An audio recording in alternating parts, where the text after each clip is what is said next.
पद की व्याख्या में कल मैंने आप लोगों को यह बताया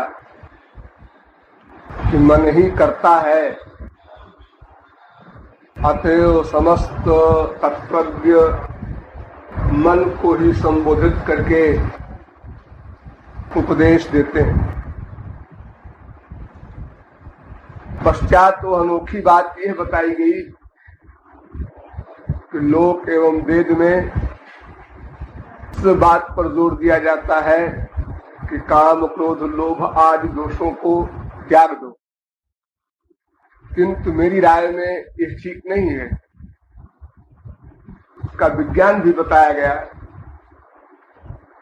कि जीव जब तक दिव्यानंद न प्राप्त कर लेगा तब तक वो आनंद की कल्पना कहीं न कहीं करेगा, और जहां आनंद की कल्पना बार बार करेगा वहां उसकी आसक्ति हो जाएगी, और जहां आसक्ति होगी उसी की कामना उत्पन्न होगी, और फिर कामना की पूर्ति में लोभ एवं अपूर्ति में क्रोध आदि उत्पन्न होंगे। अतः इन कामादि दोषों का परित्याग करना तब तक संभव नहीं जब तक ईश्वरीय दिव्य आनंद न प्राप्त हो जाए। किंतु दूसरा पक्ष ये भी है, जैसा कि वेद कहता है, उपासते पुरुषम ये जकामाह ते शुक्रम इतत अतिवर्तन्ति धीराः, अर्थात भगवान की उपासना करने वाले को कामनाओं का परित्याग करना होगा। कामना जब तक अंतःकरण में है तब तक उपासना असंभव, कठिन है, ऐसा नहीं। उपासना शब्द का अर्थ क्या होता है? मन में ईश्वर की कामना, इसका नाम उपासना। तो कामना और उपासना का भेद इतना विपरीत है, इतना अंधकार और प्रकाश का। माइक जगत की कामना, इसका नाम कामना, और ईश्वरीय जगत की कामना, इसका नाम उपासना या प्रेम, कुछ कह लीजिए। एक मन है, उसमें चाहे संसार की कामना बना लो, चाहे ईश्वर की कामना बना लो। इसलिए जब तक संसार संबंधी कामनाओं को न छोड़ोगे तब तक ईश्वर की उपासना संभव ही नहीं है। गोपियों ने कहा था उद्धव से, उद्धव जी मन न भये 10-20, एक हूँ तो गयो श्याम संग।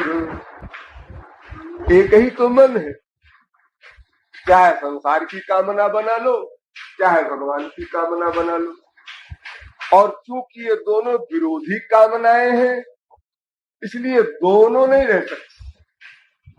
अगर एक क्षेत्र की कामना हो, जैसे माइक क्षेत्र में स्त्री की कामना, पति की कामना, बाप की कामना, बेटे की कामना, धन की कामना, ये तमाम कामनाएं एक क्षेत्र की है, ये सब हो सकती है। इसी प्रकार ईश्वर की कामना, ईश्वर के नाम की कामना, ईश्वर के गुण की कामना, ईश्वर की लीला की कामना, ईश्वर के धाम की कामना, ईश्वर के संत की कामना, ये कामनाएं एक साइड की, इन सबको आप कर सकते हैं। लेकिन संसार की कामना और ईश्वर की कामना, ये दोनों विरोधी वस्तु। इसलिए भगवान की यहां तक शर्त है कि संसार की कामना अगर अत्यंत लघु मात्रा में भी रहेगी, 0.1% और कम थोड़ी भी रहेगी, तो फिर मैं अपने उस विरध का पालन नहीं करूंगा। तेषाम नित्याभियुक्तानाम योगक्षेमम वहाम्यहम्, अर्थात मैं उसके योगक्षेम को नहीं बहन करूंगा। तेषाम हं समुद्धर्ता मृत्यु संसार सागरात, मैं उसकी मुक्ति का ठेका नहीं लूंगा। कौन्ते प्रतिजानीहि न मे भक्त प्रणश्यति, मेरे भक्त का पतन हो न हो मैं जिम्मेदार नहीं बनूंगा। उसके त्रिगुण, उसके त्रिकर्म, उसके त्रिदोष, उसके पंचक्लेश, उसके पंचकोश इत्यादि जितने भी दोष हैं मैं उनको मिटाने का ठेका नहीं लेता। मैं स्वयं उसके सामने नहीं आऊंगा, मैं प्रेमानंद नहीं दूंगा, मैं दिव्य ज्ञान नहीं दूंगा, एक भी काम नहीं करूंगा अगर थोड़ी भी कामना संसार की है। इतनी बड़ी शर्त है भगवान। इसलिए अब झगड़ा ये आपके सामने आ गया कि बिना कामना छोड़े भगवान की उपासना नहीं हो सकती, और कामना बिना उपासना के जा नहीं सकती, क्योंकि आनंद प्राप्ति न होगी तो कामना कैसी जाएगी। ये दो विरोधी बातें हमारे शास्त्र वेद में लिखी हैं, और बड़े बड़े बुद्धिमान सरस्वती बृहस्पति भी चक्कर खा जाते हैं। हम आपको थोड़ी देर में समझा देते हैं, अभी गधा भी समझ जाए इस तरह से। देखिए, कामनाओं को मिटाना नहीं है, पहली बात है समझिए, यानी इन दोषों को छोड़ना नहीं है, इनको समाप्त करने की स्कीम ही नहीं बनाना है। ये प्लानिंग गलत, क्योंकि समाप्त नहीं हो सकती। लेकिन फिर भगवान की उपासना कैसे होगी, ये प्रश्न भी तो है साथ में। सीधा सा इलाज, पहले यह समझो कि संसार की कामना क्यों डेंजरस है। यह बात समझ में बैठ जाए तो फिर चुटकियों का काम, कोई परिश्रम नहीं। गाड़ी यहां रुकी है हमारी, हम संसार की कामना करते हैं, संसार से भी करते हैं, भगवान से भी करते हैं। एक कब्रिस्तान से लेकर भगवान तक हम केवल एक ही बात के पीछे पड़े हैं, हमें संसार मिल जाए। पहले सोचो, क्या संसार में सुख है? निष्पक्ष होकर सोचो, नहीं। तो फिर संसार की कामना व्यर्थ, बकवास। तुम तो पागल नहीं हो, समझदार हो। या तो तुम्हारी बुद्धि ये कहे संसार में सुख है, भगवान में सुख नहीं है। ऐसा कैसे कहेंगे जी? संसार का अनुभव कर चुके हैं अनादिकाल से अब तक, कभी कहीं सुख का लवलेश भी नहीं मिला। गरीब जितना दुखी है पैसे के लिए, करोड़पति उतना ही दुखी है पैसे के लिए। ये बात समझ में बैठती नहीं? हाँ, नहीं बैठेगी।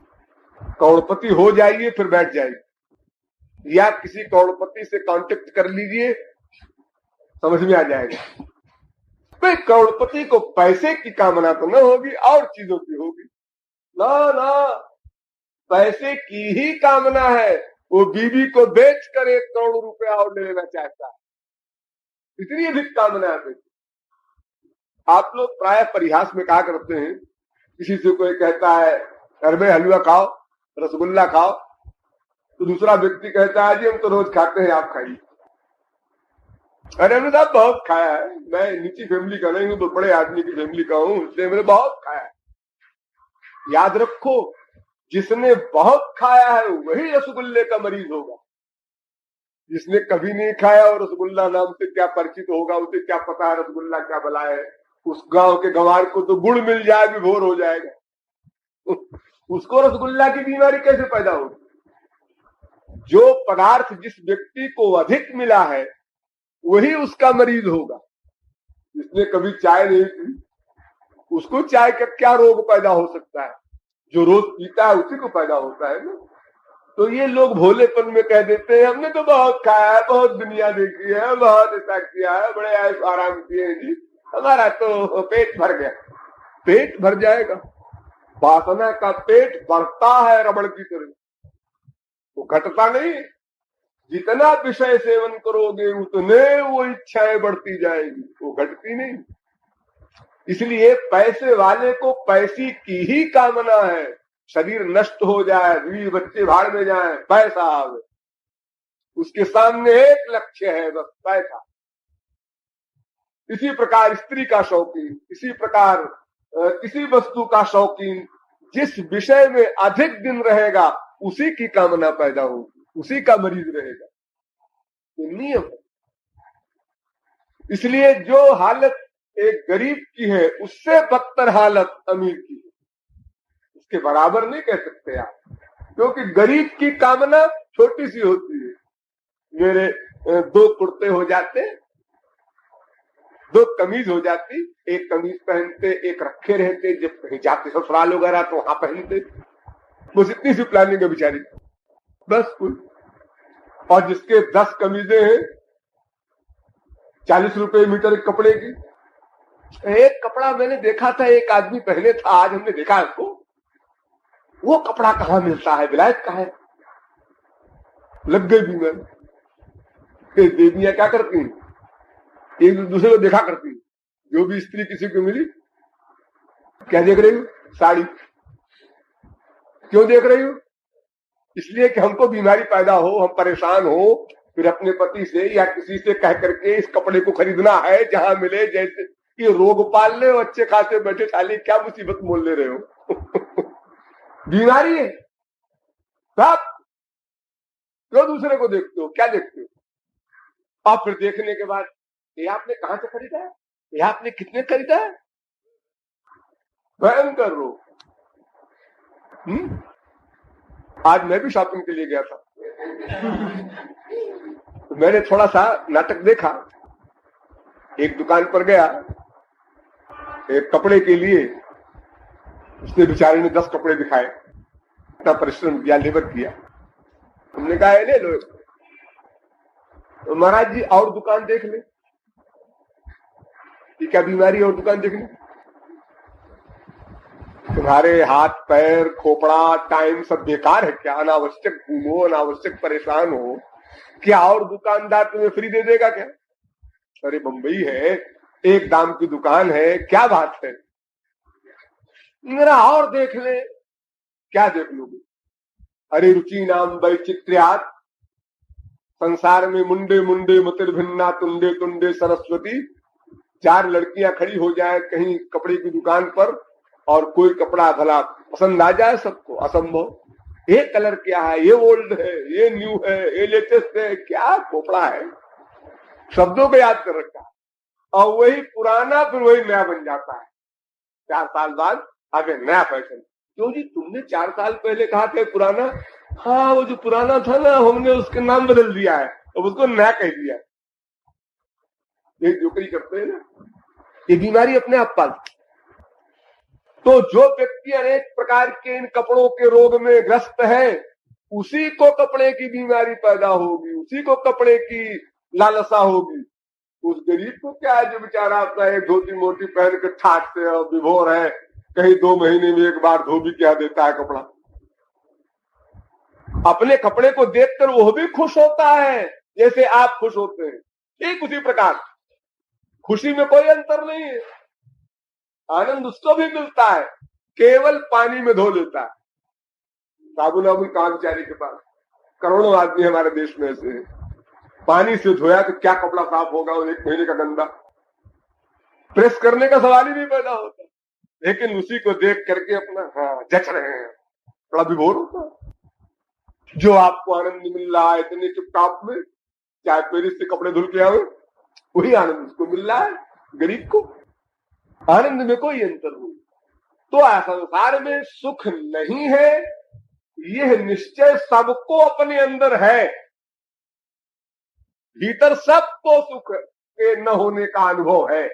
बाहर कोई कहे न कहे, एक्टिंग में हम लोग ये भी कह देते हैं बहुत अच्छा है, लेकिन भीतर जानता है अपना कि मैं तो हमेशा परेशान ही रहा, जब से पैदा हुआ हमेशा परेशान।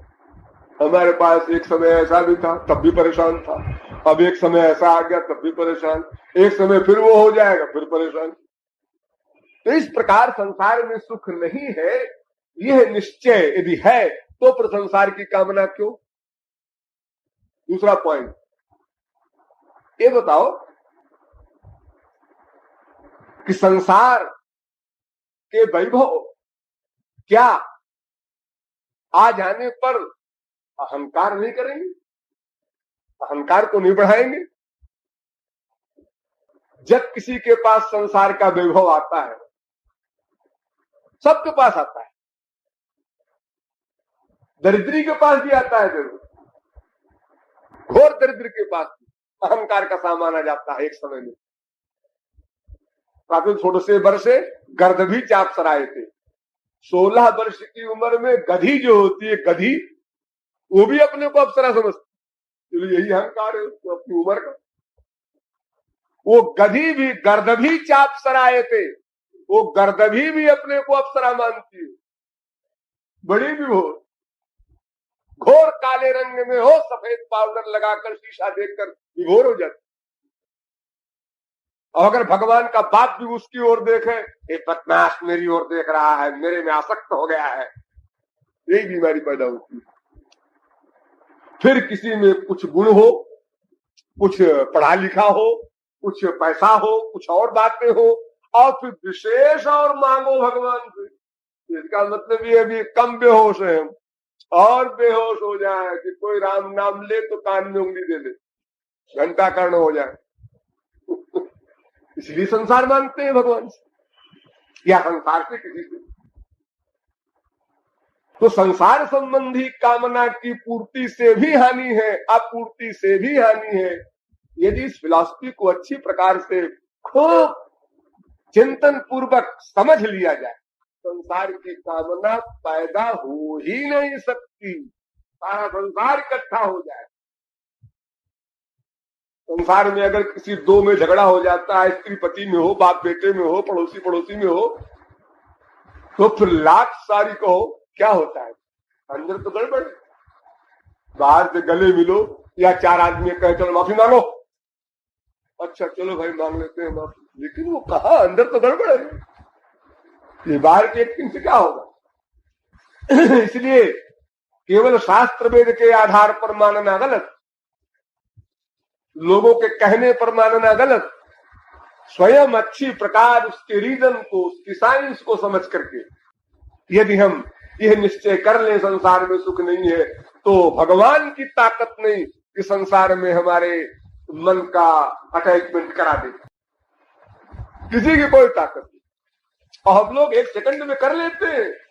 अगर आप कहे बड़ा कठिन है अटैचमेंट हटना, अरे रोज हटाते हो।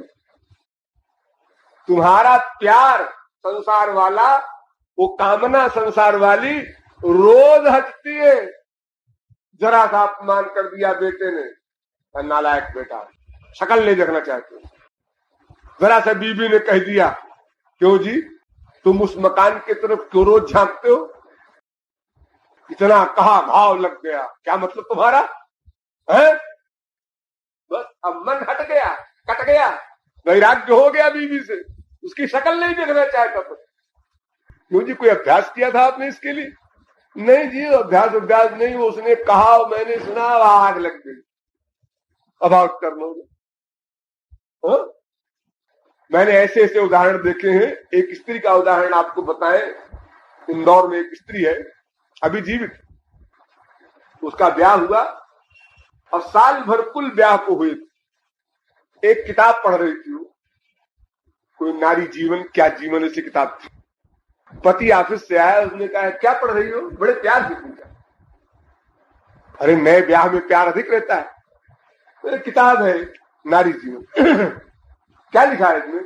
इसमें लिखा है स्त्री को पुरुष के बराबर अधिकार मिलना चाहिए।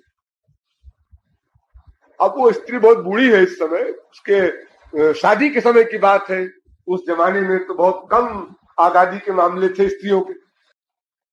बस कुछ बात चली, अरे ये क्या स्त्रियों को बराबर अधिकार मिलना चाहिए, अजी जो कभी नहीं हुआ वो क्या होगा। जरा बुलक्कड़ थी स्त्री, तो उसने कहा क्यों नहीं होगा, कैसे होगा, कैसे नहीं होगा, बिना पुरुष के स्त्री का काम नहीं चल सकता है, बिना स्त्री के पुरुष का काम नहीं चल सकता है। दोनों की बहस चलती गई सुरसा हनुमान की तरह, और बढ़ते बढ़ते यहां पहुंच गए दोनों 15 मिनट में। तो ठीक है तुम्हारा काम चल जाएगा हमारे बिना, हाँ तुम्हारा काम चल जाएगा हमारे बिना, हाँ बस बोल चाल बंद। साल भर ब्याह को हुए। अब घर कोई नहीं छोड़ रहा है, उसी घर में दोनों है, लेकिन स्त्री पति का कोई संबंध नहीं। वो कमा के लाके रुपया रख देता है मेज पर, लड़का भी कोई नहीं कि उसके नाम से पुकारो है पप्पू ये रुपया रखा है, बता दे अपनी मम्मी को। ये भी पॉइंट नहीं, बस वो अपना कमा के ला दे, वो अपना थाली परोस के इधर आंख करके खाना खिला दे, सारा काम कर दे, जैसे दुनिया के स्त्री पति करते हैं, लेकिन मुख तक से बोल चाल जाए। और ये करते करते उनको करीब 56 साल बीत गए, तब मैं पहुंचा उनके घर में। हमको बुलाया उन्होंने, दावत किया, मैं गया। तो मैं आधा घंटे रहा और मैं देखता रहा कि ये दोनों एक दूसरे की तरफ देखते नहीं। तो मेरी रीडिंग बहुत तेज है, मैंने भाप लिया तो हो सकता है गड़बड़ हो, आपस में बिहाल में हुई हो। तो खाना वाना खाने के बाद मैं लेटा हुआ था, तो हमने कहा आप लोग गड़बड़ किए हैं, क्या बात है, बोलते होते नहीं आपस में? अरे बोलने कौन कहे, देखते नहीं, एक दूसरे की आंख नहीं मिलती, क्योंकि आंख मिले तो मानभंग हो जाएगा। जब तक लड़ाई होगी, लड़ाई की पहचान यही है कि हाथ से हाथ मिल जाए, पैर से पैर मिल जाए, आंख से आंख नहीं मिलने पाएगी। आंख से आंख मिली कि बस फिर बात बिगड़ जाएगी, वो लड़ाई नहीं रह सकती। उसी को बचाते हैं लोग। आप कोई बतावे ना, स्त्री बतावे ना, पति बतावे, बहुत डांटने पर और तुम्हारे घर में कभी नहीं आएंगे, तुम लोग गुरु का अपमान करते हो, छोटी सी बात नहीं बता सकते हो, इतना छुपाते हो, बड़ी धौंस जमाया, तब जाके वो आउट हुई बात कि महाराज जी ऐसा है कि हम लोग जब शादी के बाद 1 साल हुए थे तब ऐसे किताब पढ़ रहे थे, ऐसे पूरा किस्सा बता गए। तो हमने कहा देखो, एक जिद के कारण स्त्री पति दोनों ब्रह्मचर्य से सारे जीवन रहे, पूरे जीवन।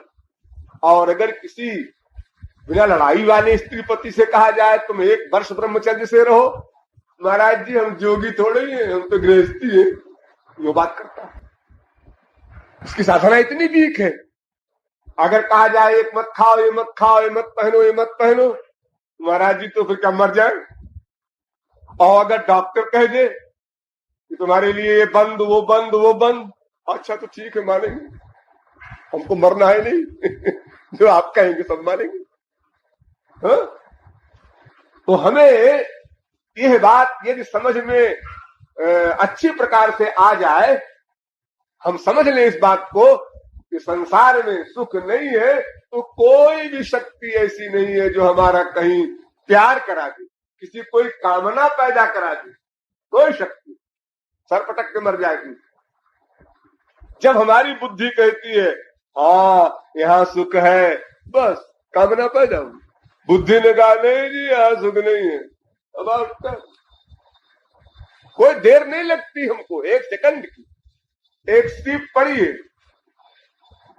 एक पत्थर पड़ा है, एक अंगूठी पड़ी है, देखा नग है, हीरे का नग है। कामना पैदा हुई, उसको उठा लिया, प्यार भी हो गया उससे। जब जौहरी के पास ले गए, उसने कहा अरे 1 रुपए का पत्थर है, कॉमन पत्थर, हीरा उरा नहीं है। अच्छा अरे हम समझे कोई काम का, प्यार खत्म हो। बिल्कुल देर नहीं लगी कि आपने प्रैक्टिस किया हो, अब प्रैक्टिस करो कि ये हीरा नहीं है, ये हीरा नहीं, कुछ नहीं जी। बुद्धि में आया कि ये 1 रुपए का है, प्यार खत्म। बुद्धि में आया 1 लाख का है, प्यार बढ़ गया। जहां हम देखते हैं हमारा स्वार्थ हल होगा वहीं प्यार हो जाया करता है। जहां स्वार्थ की हल होने की बात, बुद्धि में स्वार्थ हल हो न हो का क्वेश्चन नहीं, बुद्धि में केवल ये बात बैठ जाए, बस काम खत्म, छुट्टी, किसी कोई नहीं सुनता। इतनी कामना तुलसीदास की अपनी बीवी के प्रति, जो कि आज सारी दुनिया में कोई व्यक्ति इतना स्त्री प्रेमी नहीं है। चैलेंज है हमारा, सारी दुनिया में, इतनी बिगड़ी हुई दुनिया में भी कोई स्त्री पति हो, प्रियतम प्रेयसी हो, लैला मजनू का अवतार हो, और वो प्यार करने दोनों जा रहे हो, भुजाओं को फैलाए और एक रबड़ का सांप भी फेंक दो बीच में, तो दोनों भाग खड़े होंगे, भाड़ में जाए प्रेयसी, भाड़ में जाए प्रियतम। ये मरने की नौबत आ रही है, हम प्यार करेंगे भागे। रबड़ के सांप से ये हाल हो जाएगा।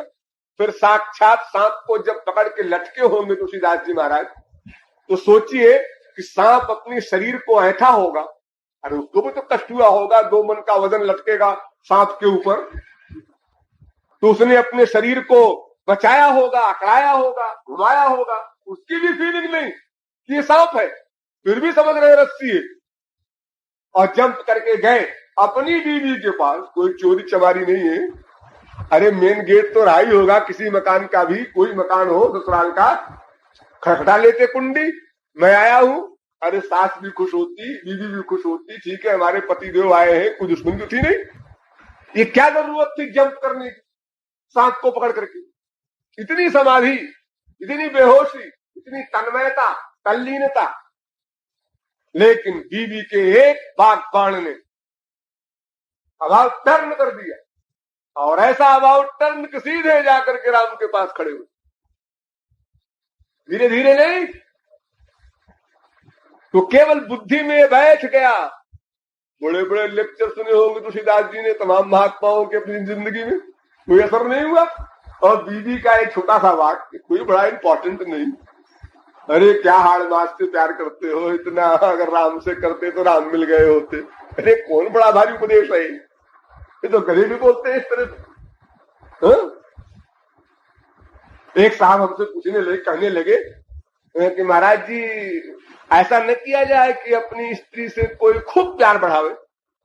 अच्छा, इतना बढ़ावे, इतना बढ़ावे, इतना बढ़ावे कि रिकॉर्ड तोड़ दे। हाँ, उसके बाद बीवी से को कह दे कि तो ऐसा वाक्य बोलना कि तुम क्या हाड़ मास से प्यार करते हो, भगवान से प्यार करो, तो सीधा हो जाए कोई ज्ञात। ऐसे ऐसे मूर्ख लोग संसार में। तो हमने कहा तुम्हारी बात तो ऐसी है कि एक कथानक है, एक स्त्री धान कूट रही थी, गांव की धान, चावल जो आप लोग खाते हैं, तो वो मूसल होता है, उससे कूटती हैं स्त्रियां। गांव में जब मशीनें नहीं थी, तो कूटने में पति कहीं से आ गया और उसने कहा पानी लाओ, तो वो मूसल ऊपर को था, उसने ऊपर ही छोड़ दिया हाथ। पति ने कहा है पानी के लिए, अब मूसल को नीचे ला के रखे, आज्ञा उल्लंघन हो जाएगा। वो मूसल टंगा रहा उसी प्रकार आकाश में, जाकर पति को पानी दे दिया, फिर मूसल को पकड़ लिया, फिर कूटने लगी। पड़ोसिन बैठी थी, उसने कहा क्या जादू है रे, ये मूसल ऊपर टंगा रहा, ये कौन सा तुमने सिद्ध किया है, मंत्र तंत्र जंत्र क्या है? उसने कहा बहन कोई जंत्र मंत्र नहीं है, ये तो पतिव्रत धर्म का कमाल है। पतिव्रत, मैं भी तो पतिव्रता हूं, तो तू भी है तो तू भी कर सकती है, कोई सिद्धि नहीं, मैं अपने पति की सौगंध खा करके, भगवान की सौगंध खा करके। वो गई बड़ी खुश खुश अपने घर में गई और पति से कहा देखो जी आज मैं तुम्हें पतिव्रत धर्म का चमत्कार दिखाती हूँ। तो पति हंसने लगा पहले कि मैं तुम्हें कब कहता हूं कि तुम दुष्चरित्रा हो, कि काहे को तुम चमत्कार दिखाने के तैयार हो? नहीं नहीं, तुम्हें शायद कभी डाउट हो तो आज मैं तुमको दिखाई दूं, प्रमाण दे दूं। तो कैसे प्रमाण देगी तू हमको? पति को आश्चर्य हुआ कि क्या मुंह से बोलेगी कि लिख कर देगी, क्या प्रमाण देगी? एक आदमी अपने जीवन भर का प्रमाण किसी को कैसे देगा? जबानी जमा खर्च में देगा या कोई टेलीविजन है कि हाँ सारे जीवन का पिछला रिकॉर्ड सामने दिखाएगा? देखो मैं मूसल को ऊपर उठाऊं तो तुम कहना पानी लाओ, तो मूसल टंगा रहेगा ऊपर को, तो तुम मान जाओगे ना? पति ने कहा ऐसा कमाल, अरे मैंने पतिव्रता तो बहुत सारी देखी है, लेकिन ऐसा तो मैंने नहीं देखा, लेकिन सुना है अनुसुईया वगैरह के बड़े किस्से। अच्छा ठीक है, तुम कूटो, हम मांगते हैं पानी तुमसे। अब वो बाहर चला गया, वहां से लौटा, जब देखा कि मूसल ऊपर गया, उन्होंने कहा पानी लाओ, उसने छोड़ दिया मूसल और नाक के ऊपर होता हुआ हल्का फुल्का ऑपरेशन करता हुआ नीचे गिर गया। अब बेचारी शर्म के मारे मर गई। अब क्या मुंह दिखावे, मुंह तो काला हो गया। एक दुनियादारी की प्रतिष्ठित स्त्री के लिए जो अपने शरीर को किसी को नहीं दिए अब तक, ये उसका अनुभव कहता है। अब वो तो मर गई बेचारी कि अब मैं क्या कहूं पति से, क्या कहूं किसी से, ये बात को आउट होगी मोहल्ले में, क्या गति होगी मेरी? अब सारा गुस्सा पड़ोसिन के ऊपर। पति तो हंस के चला गया। अरे ये सब कहीं होता है, कहां तो सुन के आई है बेवकूफ। पति ने कोई बुरा नहीं माना कि नहीं तू दुष्चरित्रा जरूर है, ऐसा कुछ नहीं, वो चला गया अपना हंस करके, लेकिन उसको बड़ा बुरा लगा पड़ोसिन के पास भी। तुमने कहा क्यों री, तूने मेरी आज नाक कटा ली? कि क्या किया मैंने बहन? तूने ऐसा कहा, मैंने वैसा किया, तो ऐसा हो गया। तो हो गया होगा, मैं क्या जानू तेरी बात, मैं तो अपनी बात जानती हूँ।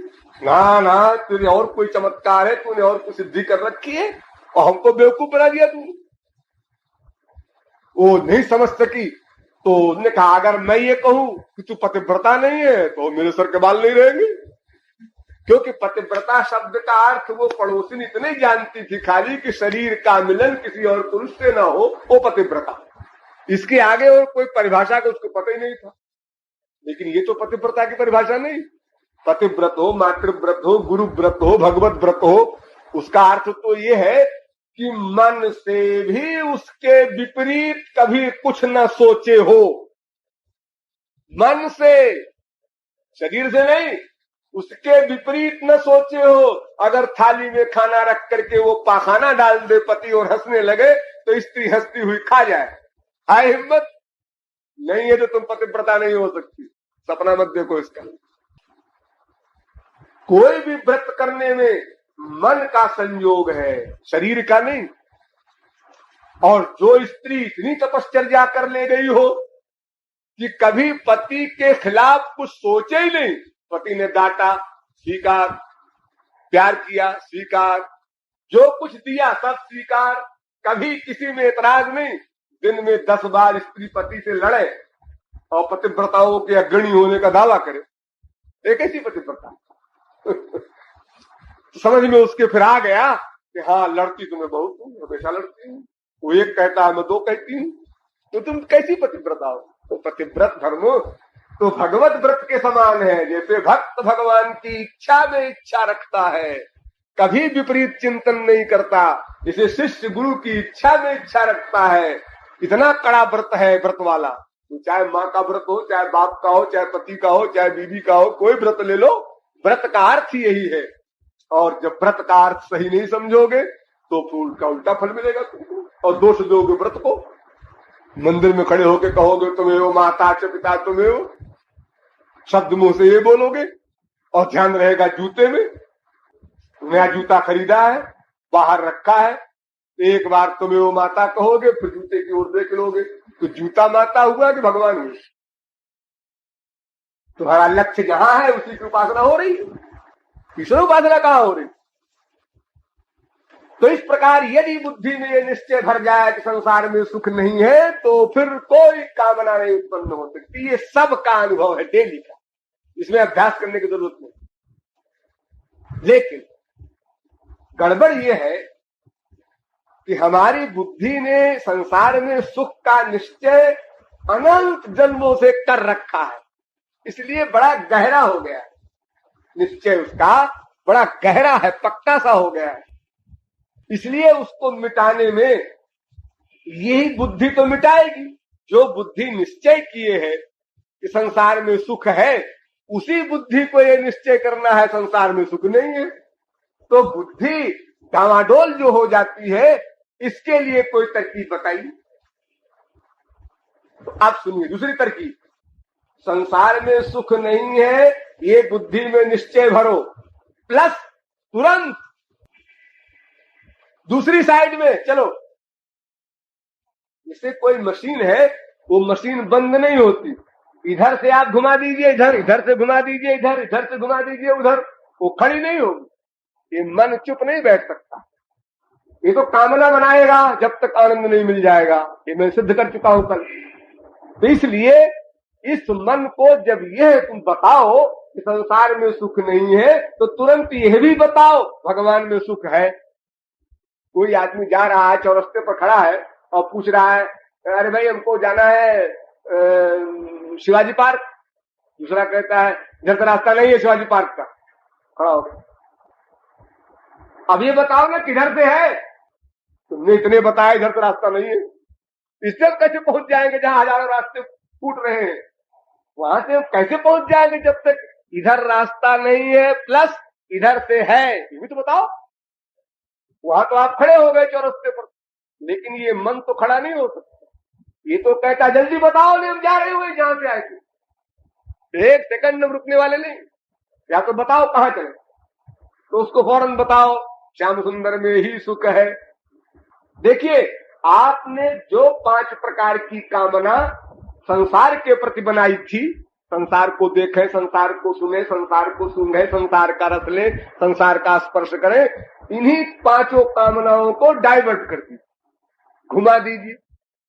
कामना रखिए, कामना नहीं मिटाना है, लेकिन कामना को घुमा देना है।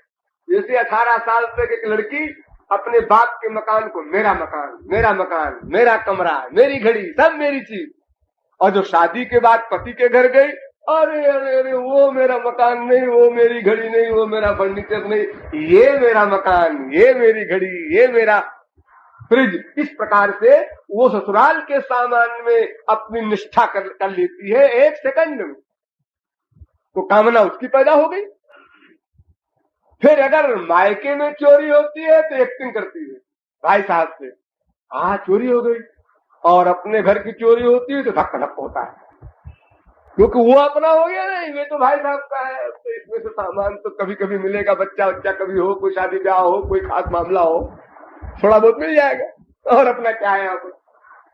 और अगर चल जाए पता कि भाई साहब ने कह दिया है तुम्हारी लाश आएगी इस घर में, तब तो फिर एकदम ही प्यार समाप्त हो जाए। फिर तो अगर चोरी हो जाए तो कहे हे भगवान तू बड़ा दयालु है, उसने हमें घर से निकाला था, भाई ने कहा था इस घर में तेरी लाश आएगी, बड़ा अच्छा हुआ। फिर तो आप लोग ये भी कहेंगे, अरे आप लोग न कहें, लेकिन संसार का नियम है।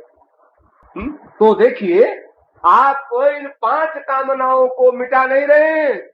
आंख बनाई गई है, ये कोई पागल ने नहीं बनाया, भगवान ने बनाया है, इसका उपयोग है भगवान को देखने के लिए, महापुरुषों के दर्शन के लिए, इनका उपयोग है। नैनन संत दरस नहीं देखा, तो लोचन मोर पंख करी लेखा, और जिन हरि कथा सुनी नहीं काना, तो श्रवण रंध्र आहि भवन समाना। प्रत्येक इंद्रिय के लिए विलेवतोरुक्रम विक्रमान्ये न शृण्वतः कर्णपुटे नरस्य, इहि वासति दादुरिकेव सूत न चोपगायत्युरुगाय गाथा।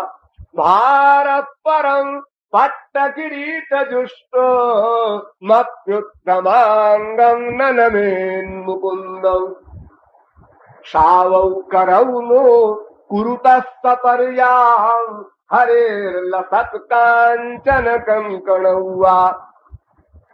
अर्थात प्रत्येक इंद्रिय का उपयोग है, महापुरुष और भगवान की सेवा में लगाओ, उन इंद्रियों का उपयोग है। इसलिए नहीं है कि वो बेकार है, उनको फोड़ दो, नष्ट कर दो या संसार में गमा दो, इसके लिए नहीं बनाया गया है शरीर, तो शरीर का उपयोग है। इसलिए इन 5 कामनाओं को घुमा दो।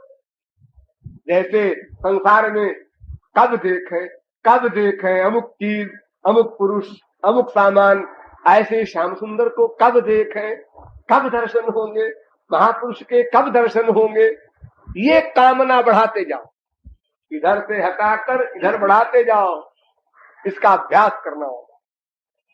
अभ्यास अभ्यास सब कुछ समझ गए आप लोग, लेकिन फिर हम जब आते हैं दोबारा तो अभ्यास नहीं करते हैं, इसलिए वही खड़े रहते हैं। अभ्यास नहीं, अभ्यास के बिना काम नहीं चलेगा। पहली बात तो यही बड़ी दुर्लभ बात है कि बात सही समझ में आ जाए। करोड़ कल्प तक शास्त्र वेद को पढ़कर कोई व्यक्ति सही बात नहीं समझ सकता, ऐसा शास्त्र वेद कहता है। तत्शास्त्र वेत्ता निगम प्रवीण तथागम व्याकरणादिनिष्ठा। सब शास्त्र वेद कोई पढ़ डाले, रट डाले, कंठस्थ कर ले, लेकिन बिना गुरु के तत्व ज्ञान नहीं हो सकता, सही थियरी नहीं समझ में नहीं आ सकती, सब उल्टी पलटी बात समझ में आएगी। तो वो बात अगर समझाने वाला मिल गया और समझ में बैठ गई बात, इससे बड़ी क्या भगवत कृपा होगी। अब क्या है इसके आगे, अब तो बस अभ्यास करना है, सब सामान तैयार है। संसार में किसी स्त्री के पास सारा सामान हो, रोटी दाल चावल हर एक का सामान, खूब बढ़िया बढ़िया क्लास का, एक देहरादून का A1 क्लास का चावल है, और ये अमुक मसाले हैं, और अमुक तरकारियां हैं, और घी है, असली सब रखा हुआ है। अब वो रोए, हाय राम मुझे भूख लगी है, मेरा पति भी भूखा है, मेरे बच्चे भी भूखे हैं, भगवान दया कर। तो एक आदमी पूछता है, क्या दया करे भाई तुम्हारे ऊपर भगवान, क्यों भूखे हो तुम लोग? आटा नहीं है, वो तो है, दाल नहीं है, वो तो है, लकड़ी नहीं है क्या बनाने, वो भी है, सब है, खाना नहीं बनाया तुमने? हाँ खाना नहीं बनाया। क्यों नहीं बनाया? हमने कहा कौन बनावे, कोई बात नहीं। ये भी कोई समझदारी की बात है कि सब सामान तुम्हारे पास है, भूखे मर रहे हो? मनुष्य शरीर भी मिला और तुम्हें महापुरुष भी मिला, सब बात समझाया भी, तुम समझ भी गए, तुम्हारा रोम रोम स्वीकार कर गया, हाँ ठीक है करना चाहिए, तो करते क्यों नहीं? करते क्यों नहीं? क्या तुम समझते हो तुम इसी प्रकार बने रहोगे अंतकाल तक संसार में? अरे क्या पता कल का दिन मिले न मिले, तुम्हारी सब का धरी रह जाएगी। अपने भाइयों को देखते हैं कितने जा रहे हैं रोज, तो बिना बताए वो जितने उनके प्लान थे सब धरे रह गए। छोटा बड़ा, बुद्धिमान मूर्ख, सुंदर कुरूप, धनी निर्धन, किसी के लिए कानून नहीं, ये जाएगा ही नहीं जाएगा, समय आया चलो। इसलिए फौरन जल्दी क्यों नहीं करते? इसी दशकत बोधुम प्राक शरीर से विस्तृता, वेद कहता है कि जल्दी करो, जल्दी करो। जैसे तुम्हारे कपड़े में आग लग जाती है, जल्दी से दौड़ करके उसको पकड़ लेते हो, बुझाने की चेष्टा करते हो, ऐसे जल्दी करो, अगला क्षण मिले न मिले। तुम किस आधार पर निश्चिंत हो? आखिर तुम इतने अंधे हो कि रोज देखते हो लोग जा रहे हैं और तुम्हें अपना होश नहीं है। अरे हम कहाँ जाएंगे जी, अभी तो हम 50 साल के हुए हैं, तो अभी थोड़े रह जाएंगे हम, अभी कम से कम 25 साल तो और रहेंगे। अरे कितने तुम्हारे जूनियर चले गए, तुमने देखा नहीं? वो देखा है तो चले गए होंगे, आप पर नहीं जाएंगे। कोई तुम्हारे हाथ में बड़े बड़े ऋषि मुनि योगी चले गए और तुम ऐसी हिम्मत कर रहे हो, इतने लापरवाह हो। नहीं जी ये बात नहीं है, समझते तो हम भी है महाराज जी की, जाने को क्या कभी भी जा सकते हैं, तो हमारी समझ उनको आ आता है, समझ में ये भी आ रहा है, क्या करना है ये भी समझ में आता है, हाँ वो भी आता है, और करते नहीं हो, हाँ करते नहीं। तुम पागल तो नहीं हो ना? बिल्कुल पागल हो, फुल मैड हो, कहते हो कि ना। अरे भाई कोई बात न समझे और गलत काम करे, मजबूरी है भाई, हम नहीं समझ सके तो गलती कर गए, समझ भी गए और शरीर नश्वर है ये भी जानते हैं और फिर भी लापरवाही करते हैं। तो इस प्रकार इन पांचों कामनाओं को ईश्वर की ओर डाइवर्ट कर देना, श्याम सुंदर संबंधी ही कर देना है, बस और कुछ नहीं करना। अगर आप कहें उनको दिखा दो तो उनकी कामना पैदा हो, ये बात गलत। संसार में जितने तत्वों के लिए तुम दौड़ते हो, क्या पहले अनुभव कर लेते हो? मान लो एक लड़का ये चाहता है मैं कलेक्टर हो जाऊं, तो क्या कलेक्टर पहले उसको बना दिया जाएगा, बाद में आईएएस कंपटीशन में बैठेगा? जब नहीं हो सकता। कलेक्टर के सुख का अनुभव उस बच्चे को कहां हो सकता है जब तक वो कलेक्टर बनकर किसी जिले में गवर्नमेंट से सीट न पाले, क्योंकि सुख देखा नहीं जाता। सुख देखने की बीमारी ही हमको बर्बाद कर रही है। हम लोग सुख देखते हैं, देखा दूर से, क्या कपड़े पहने हैं, क्या कार में जा रहा है, क्या कोटी है, बड़ा सुख होगा। ये सुख देखा नहीं जाता है, भोगा जाता है। जरा भोगने वाले से पूछो उसे क्या सुख मिल रहा है। अजी हमको देख के सुख मिल रहा है, तुमको इसलिए मिल रहा है कि तुमको वो सामान नहीं मिला। जब वो सामान मिल जाएगा तो कहोगे अरे यार यहाँ भी धोखा है, यहाँ भी सुख नहीं, कुछ नहीं, तो भ्रम था। जब तक वो सामान नहीं मिलता तब तक हम समझते हैं वहां सुख होगा, और जो वहां पहुंच गए अरे अरे अरे धोखा है, इसके आगे होगा। इसी होड़ में जीव चला जा रहा है। तो कामना श्याम सुंदर संबंधी। अब जब कामना आई और श्याम सुंदर नहीं मिले, उनका दर्शन हो, आज दर्शन हो जाएगा उनका, आज रात को 12 बजे अवश्य होगा। 12 बज गए, 1 बज गए, 2 बज गए, नहीं हुआ। अब क्रोध आया, देखो अपने आप क्रोध आता है बिना बुलाए। ये शरीर अब पता नहीं कब समाप्त हो जाए, श्याम सुंदर फिर भी नहीं मिले, मैं क्या करूं क्या करूं। ये फीलिंग, जितनी ये फीलिंग होगी उतनी तेज भक्ति बढ़ेगी और जब आपकी फीलिंग नहीं होती, भगवान का कीर्तन तो किया था 1 घंटा, आज बस ठीक है, सो जाओ, क्या करना। भगवान के लोग के पास पहुंच गए।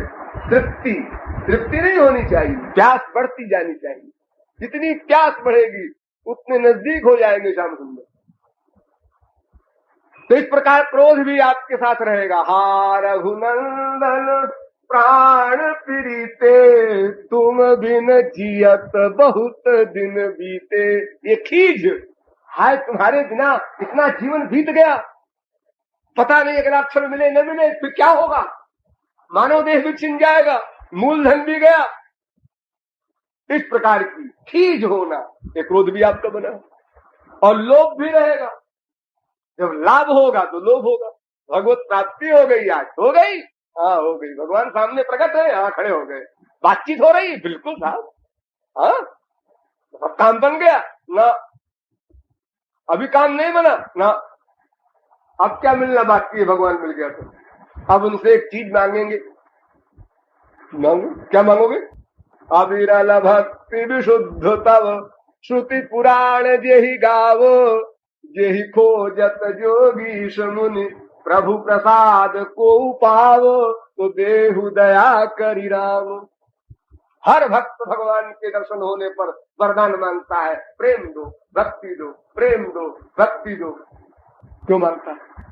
लो, अच्छा ले, और कुछ चाहिए, और प्रेम दो। अच्छा ले, और कुछ चाहिए, और प्रेम दो। अरे कभी चुप भी होगा ना, अनंत काल तक प्रेम की याचना करेगा निष्काम महापुरुष। तो देखो लोभ बढ़ता जा रहा है, काम भी है, क्रोध भी है, लोभ भी है, अहंकार भी है। आश्रय अभिमान जाई जन भोरे, मैं सेवक रघुपति पति मोरे। ये अहंकार बना रहे, वे मेरे स्वामी, मैं उनके दादा, संसार क्या करेगा, माया क्या करेगी हमारा। ये गर्व रहना चाहिए। हम लोग डर जाते हैं, अरे माया बड़ी बलवान है, अरे हम गृहस्थी है, ये सब वाक्य सोच करके बोल करके अपने आप को हम गिरा देते हैं। अरे मनुष्य होकर के ये सोचे इस तरह की बातें, क्या बलाय है माया। और रोज तो हम जीतते हैं संसार में, 1 सेकंड में, चुटकियों में जीतते हैं। जहां मौज में आ गई वहां आज जय होगा। संसार में सनकी कहते हैं उनको लोग, सनक में आ गए, अरे गए, चले दो, आ गई मौज में। आज कैसे उदार बन गए जी, उदार बन गए आज, खूब दान हो रहा है, हाँ ये भी चलने दो, ये भी चलने दो, ससुराल तो समाप्त तो हो रही है, जो कर लो तो कर लो। और कल को दिमाग खराब हो गया, अरे यार ये बेवकूफी न करो, आखिर अपने 4 बाल बच्चे भी हैं, जरा उनका भी हिसाब बैठाना है, और जरा ये भी करना है, ये तो बड़ी बात हो रही है। उल्टा दिमाग हो गया। फिर दिमाग ठीक हुआ, उन्होंने कहा अरे बड़े बड़े धुरंधर हमारे बाप दादे संसार बटोर के चले गए, उनको कुछ नहीं मिला, ये बेवकूफी हम भी करें? नहीं जी, हमें कुछ करना है। इस प्रकार परिवर्तन होता रहता है। ज्ञान को नित्य साथ रखें, ये परिवर्तन गलत ढंग का न हो, आगे बढ़ते जाए, निराशा ना आवे, आलस्य ना आवे।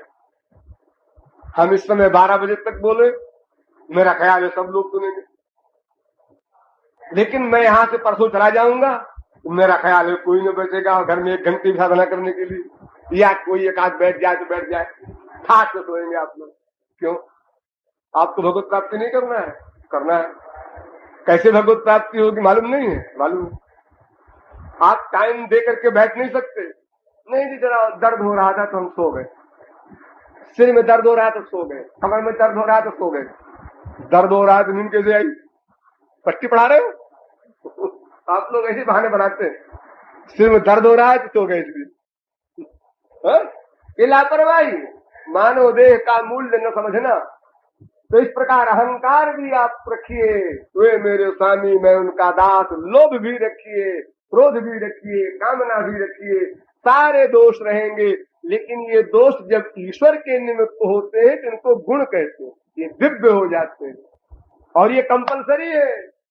देखिए घोर संसारी स्त्रियों में जो जो बातें होती हैं, वही बात गोपी श्री कृष्ण में आप लोग पढ़ते हैं। वो रूठ गए, वो रूठ गई, वो मना रहे हैं, वो मना रही हैं, वो खींच रहे हैं, वो खींच रही हैं। सारी बातें आप लोग शास्त्र वेदों में जो पढ़ते हैं वो ठीक उसी प्रकार की पढ़ते हैं जैसे संसार में होती है, लेकिन एक का फल दिव्य है, एक का फल माइक। इस प्रकार यदि हम अपने काम को, लोभ मोह को ईश्वरीय क्षेत्र में घुमा दें, ईश्वर संबंधी कामना कर दें, ईश्वर संबंधी लोभ कर दें, तो हमारे दोष गुण बन जाएंगे और हम अपने परम चरम लक्ष्य को प्राप्त कर लेंगे।